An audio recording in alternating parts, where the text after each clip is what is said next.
Welcome to the Animate tutorial rigging. In this tutorial, I'm going to show you a way to link your character's body parts together so that when you animate, they work together. But just to pick up where we left off last time, after we created the first patch for our arm, I continued to create the rest of the patches. So as you see now, there are no dark lines where they were previously. And anywhere where I had a patch, I now have a row of symbols. The one thing that I forgot to mention was that although we nudged the body parts along the z-axis together for the front view in the first column, often when you then change views to three-quarter profile or to the profile view, there are things that are out of place. So I went through and I also z-nudged, as you can see through these keyframes, the first column of the second or third view. So I think it was really just the second arm, so this arm on this side, that was giving me some trouble. So the first thing that we're going to do in the rigging tutorial is create a master peg, and that peg is going to house or be able to move or be able to accept transformations and keyframes for all the body parts of your cartoon rabbit. So generally, when you create a peg, if you have a layer selected and you click on the peg button or add peg button, it creates a peg directly for that layer and takes on the name of the layer but adds a -p. So I'm just going to undo that. If you have everything selected and you click on the peg button, then it individually gives a peg for every single one of your drawing layers. So we don't want that either. I'm going to undo that. What we want is for nothing to be selected in the timeline and then to create a peg. This puts the peg all the way at the bottom of your layer stack. Then if you select the last layer and then shift select the top layer and then drag it over your peg, they now are all attached to your peg. And you can see this by the way that they're indented. You can see this little black indentation line. And if I actually click on this light gray arrow here, you can collapse the entire character in its peg. So the next thing I'm going to do is rename the peg. And I'm going to rename it Karate Rabbit _ master - peg. Like that. So one way of rigging, which is not the method that we're going to use, but that I'll show you anyway, is called the hierarchy. And the way that you do that is that you attach the hand to the forearm and the forearm to the upper arm. So if I select the hand in the camera view with the transform tool, you'll see it appear here in the timeline. Then what I can do is click and drag it above the forearm. And you see that it's disappeared. So if I then uncollapse the forearm, I'm just going to drag this out here, you can see that the hand is attached to it, and you can tell this because of its indentation. So just as all these layers are attached to the master peg, this hand is now attached to the forearm. Then I can do the same thing by dragging the forearm over the arm. So now the hand, the forearm are attached to the arm. So if I select this arm in the timeline, then in the camera view I can rotate the entire group. I can then either click here in the timeline again and rotate the group again, or I can just click on an individual body part and rotate it. So right now that seems pretty good, but the problem is that you can't move these pieces individually. For example, if I wanted to stretch this arm out but keep the hand exactly as is, that's impossible. The hand is getting scaled with this arm. So there's sort of a lack of flexibility when you use a hierarchy method. So let's just undo that.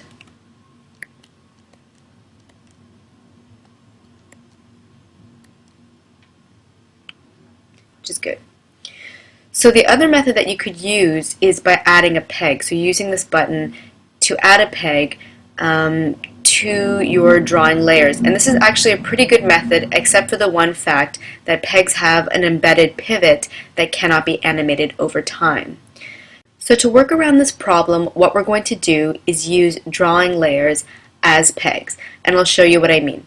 So I'm going to click on the Add Drawing Layer button here. And then I'm going to rename my drawing right away to Karate Rabbit 02 arm - peg. And it's very important that you use this notation of peg at the end of whatever layer name that you choose, because the symbol for this layer is that of a drawing. It doesn't have a peg symbol like this. So unless you write it, you won't remember that you're using this drawing layer as a peg. So then what I'm going to do is drag it under the master peg and then attach the arm to it. Then what I'm going to do is create another drawing layer. And I'm going to rename this one as well to Karate O2 lower arm dash peg. And to this peg, I'm going to attach the forearm and the hand. And I'm actually going to bring the hand below the forearm.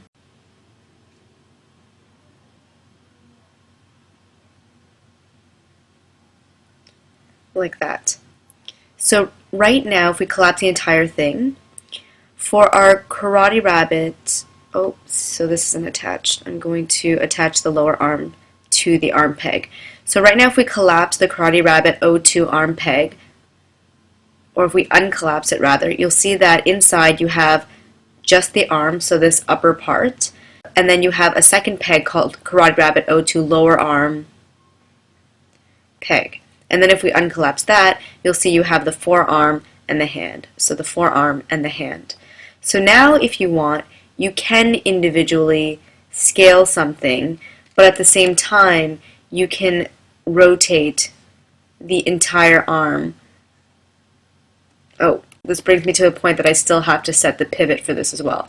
But what I'm saying is you can in fact rotate and scale individually. So you can use this as a group, or you can use the pieces individually, so you get that maximum flexibility. But as you just witnessed, we still need to set the pivot when you do something like this, because these drawing layers haven't had their pivots set for them yet. So the pivot that we want to use for the lower arm would in fact be the pivot for the forearm. So we want the pivot for this group, the hand and the lower arm, to be at the same place that it is for the lower arm, and that's sort of in this elbow joint. And the place that we would like the pivot for the arm peg is the upper arm pivot, so at the shoulder. So to do this, I'm going to add an empty drawing, so that's this right here, to my Karate Rabbit O2 arm peg, and I'm going to extend that entire layer for now, the exposures of that layer to frame 20, and I can do this by right-clicking and choosing the menu item Extend Exposure, or by using the keyboard shortcut F5. Then what I'm going to do is actually go into the symbol for the upper arm, and then on the Karate Rabbit O2 arm layer, so not the patch layer, but this layer, I'm going to right-click and select Copy Cells from Timeline, or you can use the keyboard shortcut Command-C for Mac or Control-C for Windows. Then I'm going to exit the symbol, and I'm going to select the first cell for the Karate Rabbit O2 arm peg, right-click again, and select the menu item Paste Special.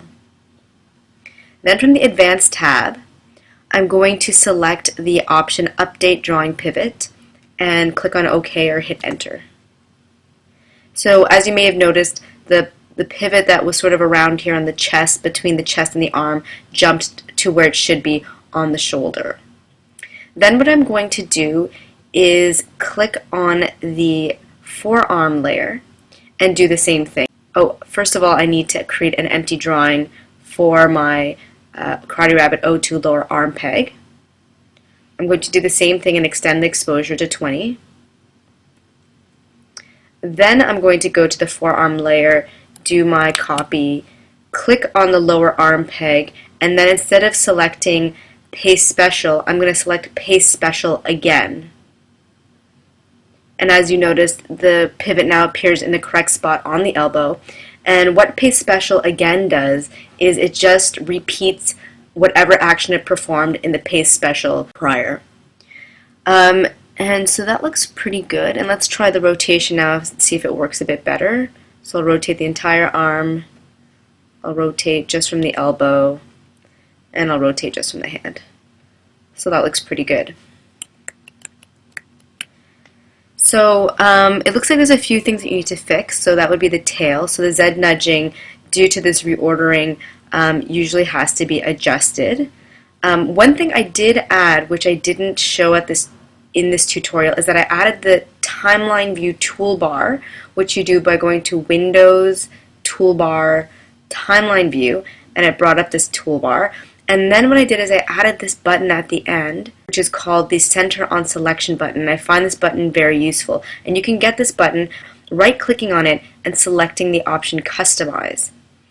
Right now you can see Center on Selection in the toolbar window, but where it actually was, and where you'll probably find it, is at the bottom of the Available Tools window. Or not at the bottom. Actually closer to the top here, Center on Selection. So what I did is I selected it from this side. I clicked on this arrow button here to bring it to my toolbar window, and I clicked on either Apply or OK. And it appears at the end of my toolbar. So what I can do with this is if I select a body part in the camera view, such as the tail, with the Transform tool, and then in the timeline I click on the Center on Selection button, it'll take me to that layer in the timeline, that body parts layer. And so now what I can do is I can click back in the camera view and use Alt up arrow to nudge it backwards until it goes behind the arm. So now what I'm going to do is continue to rig the cartoon rabbit, but I'm probably going to speed up this part of the video. After I'm through, I'll go over with you what I did in the timeline so that you can have a clear idea of what should be connected to what.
Okay, so let's go over the way that I structured the Karate Rabbit. If I made any mistakes, you might see the difference in the sample material, so I would take the sample materials word over what you see here in the video. I'm pretty sure this is the way the structure should be, but often after I finish a video I realize, oh, maybe I should have attached this here or there, but this is basically what it should look like. So we have the master peg, and attached to the master peg are two other pegs, the upper body and the lower body. So the upper body's pivot is actually at the navel of the Karate Rabbit, and it moves obviously the upper body of the entire rabbit. And the lower body does the same. We took the pivot of the hips and it moves the entire lower body. I actually included the tail as part of the upper body just because it's so high up and it kind of sits more behind the body. Then if we go into the upper body, we'll see there's two more pegs. There's the body peg and there's the neck peg. So the body peg is divided into the body, the two arms, and the tail. And then each arm consequently is divided into the arm and the upper arm, the lower arm. And then if we look at the neck, we have the head and the neck. So the head is divided into the facial features and the actual face, the actual blank head without, or blank face without any of the facial features.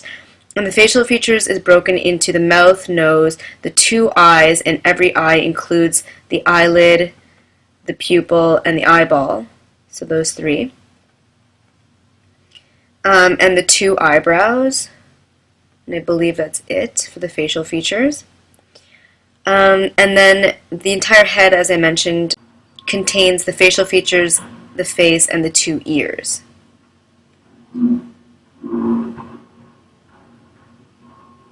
Then if we look at the lower body, we have the two legs and the hips. And every leg is divided into the entire leg and then the lower leg, which operates the tibia and the foot. So you're going to have the sample material, so you'll be able to examine the structure in further detail. So there are a few things that I did in the fast-forwarded part, or the time-lapse part of the video, that I'd like to explain. First of all, the recording software that I'm using to record these videos unfortunately uses the keyboard shortcut F5 to turn on and off one of its functions, so I didn't use it, but the fastest way really to extend the exposures for these drawing elements / pegs is really to use F5, so you should use it as much as possible and not use the right clicking. Secondly, the only peg I have to say actually that I didn't copy and paste special a pivot for was the facial features. I actually had to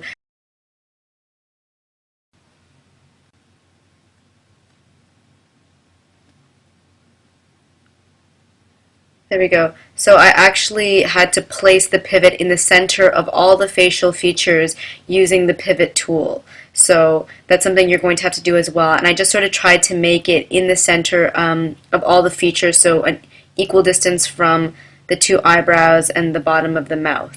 The next thing I wanted to mention is to be careful when you exit a symbol. The software automatically jumps you back up to the top where the master peg is, so you may have been working farther down below, and then as soon as you enter your symbol and exit, you'll find you're back up here, and then you might get confused. So you really have to be careful with that.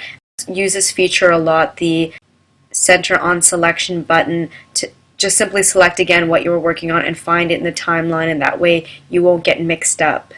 The next thing I realized is that even though we copy and pasted the pivots from various body parts up to their peg, the most appropriate one, of course, I realized that once we change views, we also have to repaste the new pivot. So let me try to find a good example. I actually think the arm might be a good example. So yeah, here already I'm going to have to Z nudge it to bring it back to where it should be. Actually, let me use the second one here to begin with, but also what I should really do is the pivot is fine here, and then as soon as I get to frame 9, the pivot actually changes. It's no longer there, it should be here.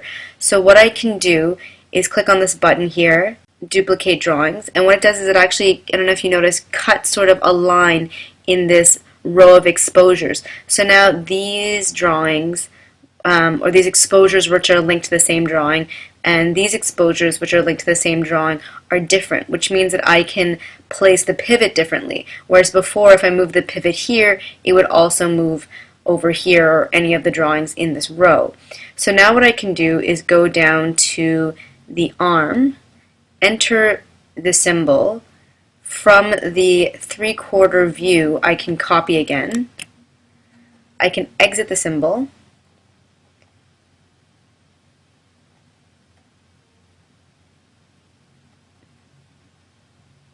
So I'm going to go back up to this peg right here. And now what I want to do is do my paste special again. Or this time I'm just going to paste special and not paste special again, just to be sure. Yeah, there we go. So you have to make sure you select Update Drawing Pivot. And then as you see, the pivot went to the proper place. So you're going to have to go through and do that for all of these drawing layers / pegs, as well as go through and Z-nudge anything that's been displaced once more. Lastly, I realized that it might be a bit confusing that I named this peg here body.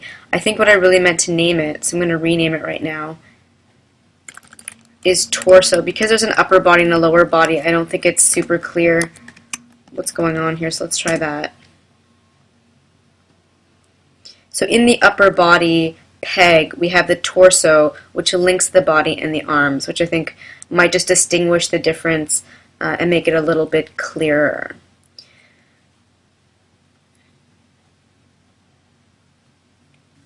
So I believe that's it for the tutorial rigging. Stay tuned for the next tutorial using effects to fix the character's mouth.